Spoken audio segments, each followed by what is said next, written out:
Hello, fellow traders. 'Tis I, the Rumpled One.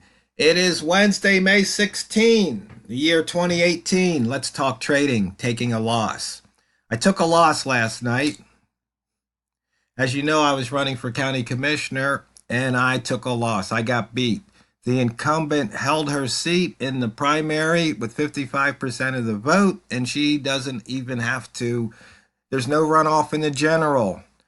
I took about 20% and the other woman in the competition or the election took about 24. So I came in dead last. But I was running as a spoiler, hoping that my vote count plus the vote count of the other challenger would be enough to force a general election runoff. Now, in the other commissioner race, there will be a general election runoff. But anyway, you see, life can teach you about taking a loss, and trading can teach you about taking a loss. Taking a loss isn't that bad. In fact, it could be a blessing in disguise. And you take the small losses rather than the big losses. So this one just means now my time is, that time I spent is back to my own. I can go out there and do ranch chores. I won't have all the headaches. I won't have to go all the meetings. There's a lot of upside in taking the loss, even though I will be running for other union positions later this year. But anyway, the point is that taking a loss is something that you need to learn to do in trading and in life, and just take it in stride. It's just part of the game. It's part of life. Money and risk management, we talking about that. You're taking a risk, which is the amount of money or the percent of your account that you're willing to lose per trade. You put a trade on, you go, okay, I'll lose $10 on that trade. And it's like you're down 10, you're out. You're done. That's how much you're willing to lose. And you make sure your position side is in accordance with your risk. Or if you want to calculate your stop loss, you make sure that's in accordance, with your positions size. So your risk remains the same. Simple math here. Simple math. So let's look at the dollar yen here. You see, we still have on the gaps, we still have two gaps open. But you can see the distance is closing. And it's only Wednesday. Anything can happen, right? Let's put this back to weekly. As you can see, we did pop out of that weekly high, and now we're getting, it's coming back.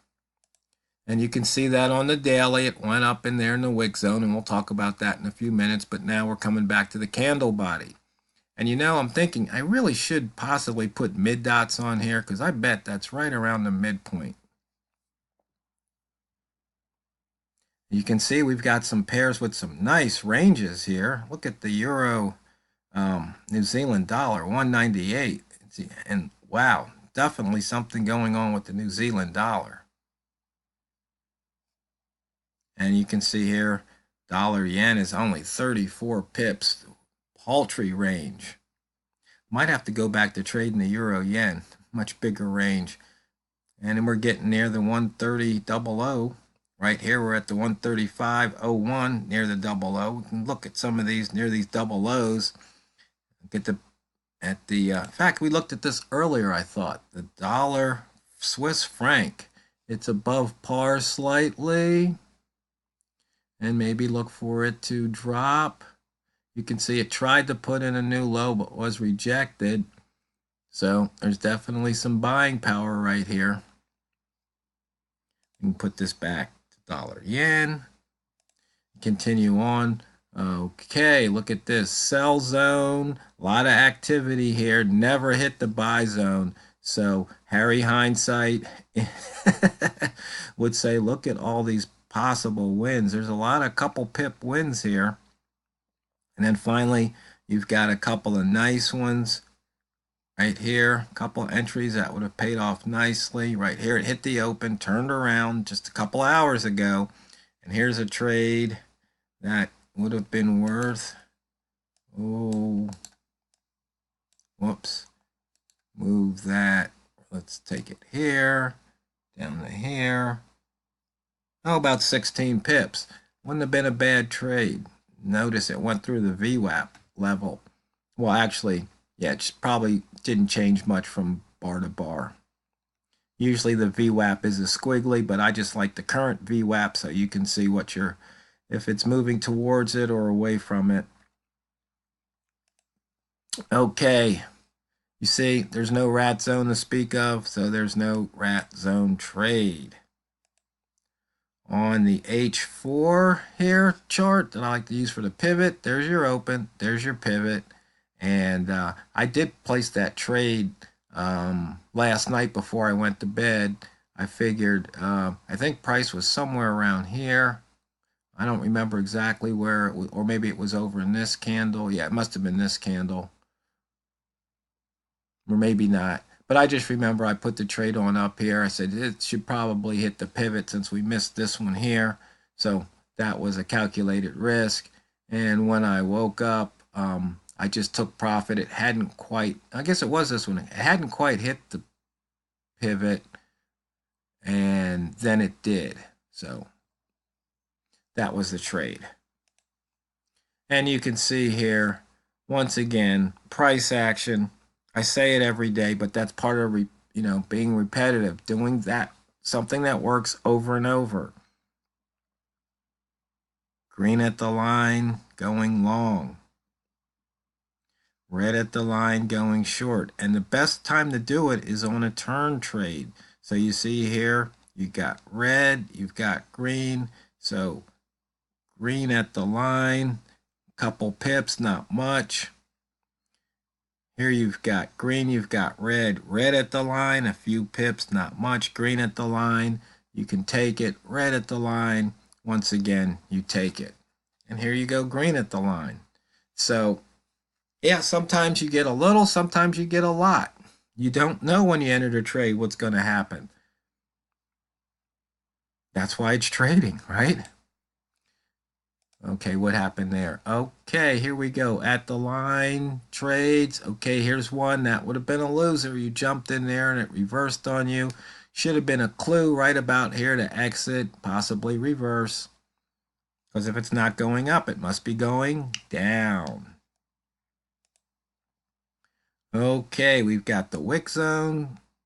Not much of a wick zone at the bottom, but here, 1, 2. There was an opportunity. It touched it and fell. Worth about 20 pips on that trade over the course of 2 hours. Not bad. And we've got holo. Right here you can see lowest open, and there you go. It hit the highest open there.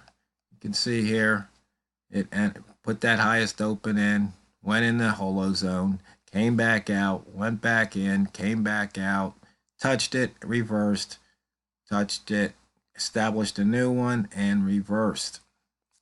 Simple stuff. Simple, simple, simple. And I had the computer on, but I flipped over to this profile, so it hasn't been on that long. But as you can see here, price went through the peak and you got that trade. You probably had the opportunity to make a pip or two. You can see here it's reversing. Now, one of the things I've been doing, let's see. Oh, I can't show it really on this chart. Which chart? This one here.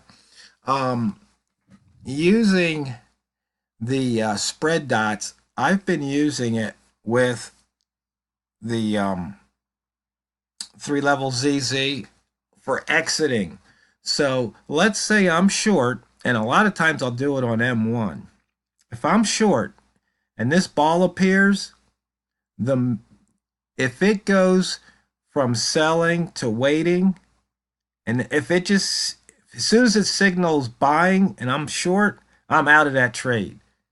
Because many times I get to take the profit. Or let's just say here, it's going up, it goes into the buy, I take the buy, I'm in it, I hit this, and then as soon as it says sell, I'm out. Because you're thinking, oh, this is going to pull back and go. No, look where it came back to. In other words, if I would have done that, I would have just handed back all that profit. So yeah, a lot of my wins of late have been in the say 3 to 6 or 7 pip range.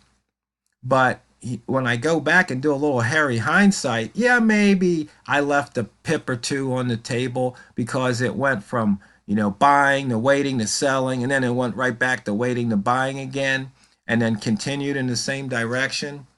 But when I see the 3 level ZZ ball, especially a 2 or 3 ball on the 1 minute chart, and I take it, I usually take the lion's share out of that little run. And so it's really been working. Working. I don't know, maybe I'll have to do a live example, show you what I'm talking about, but it's been working very well. And sometimes you can look at this chart here just to get a clue. You can see we've got buying. Okay, we crossed above the valley here, valley of the ask. Here's the peak of the bid. If the ask drops below here, then we've got selling.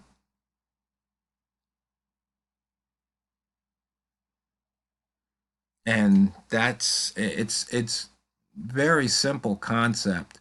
But for those of you who really want to, if you really like the day trading and the scalping, um, it just seems to be working very well.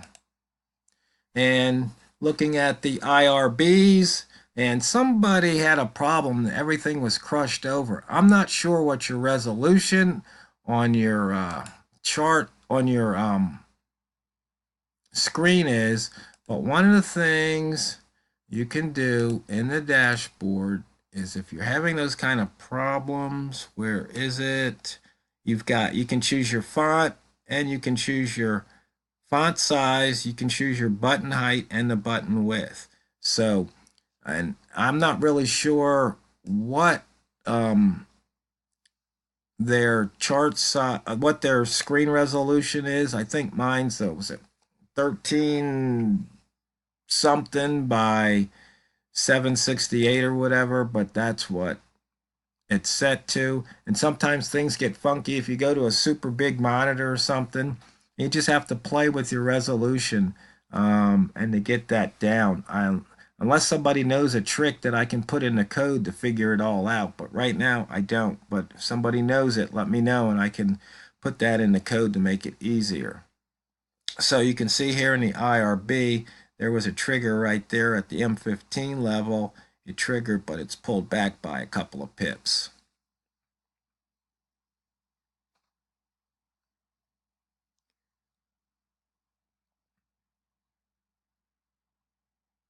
So